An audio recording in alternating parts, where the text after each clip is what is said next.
I come from a background of restaurant work. When I was a kid, I was a dishwasher and a busboy and a waiter and an assistant to the bartender and then a bartender. So it gives me a lot of insight into how restaurants work. One of the biggest challenges here was how do we squeeze in a bar, an open kitchen, and seating around the bar. How do we squeeze all that into this little shoebox? The first thing we did when we started to develop this concept was we went to Vietnam. We went to this little dive banh mi shop, just making the classic Vietnamese baguette. And I guess that the owner was trying to save money because none of his tables matched. They were each marble, but from a completely different marble. So all the tabletops were mismatched, and I thought that's kind of cool. I like the way that worked out. So that was one of the ideas that I carried back and we applied here. So the great big ceiling fan. That's actually the only thing in this project that we bought. Everything else we produced. That is a vintage 1920s ceiling fan from Vietnam. For me, furniture has always been a really, really important part of every project.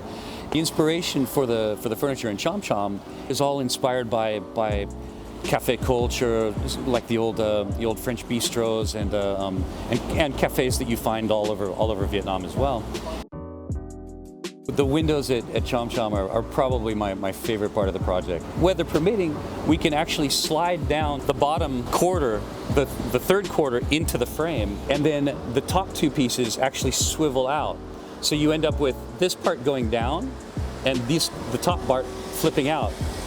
So it opens up the whole space and creates this great interaction between people that are all the energy on the sidewalk here, where people are sitting and drinking and dining inside. I'm happiest when the design, the decorative part of design, is something that people don't even talk about, because it means, I think, that it really works, and it means that the focus is where I think it should be, on the chef, on the food, on the experience, on the that's the important stuff, not what the place looks like. It's really important that we recreate as much as we can the experience of eating at a Vietnamese on a Vietnamese street. The way we've done that here is a bit abstracted, because we don't have everybody sitting on stools that are 15 centimeters off the street. But there is that kind of communal experience. It's a very kind of vivacious, lots of energy, lots of chatting, lots of exchanging between people that don't even know each other.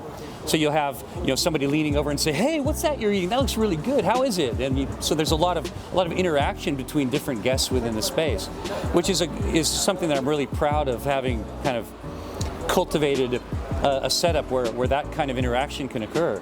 It's one of the reasons why this place works, is that it's a fun hangout, and every time I've ever come here, I meet new people. It's a real magnet for fun people.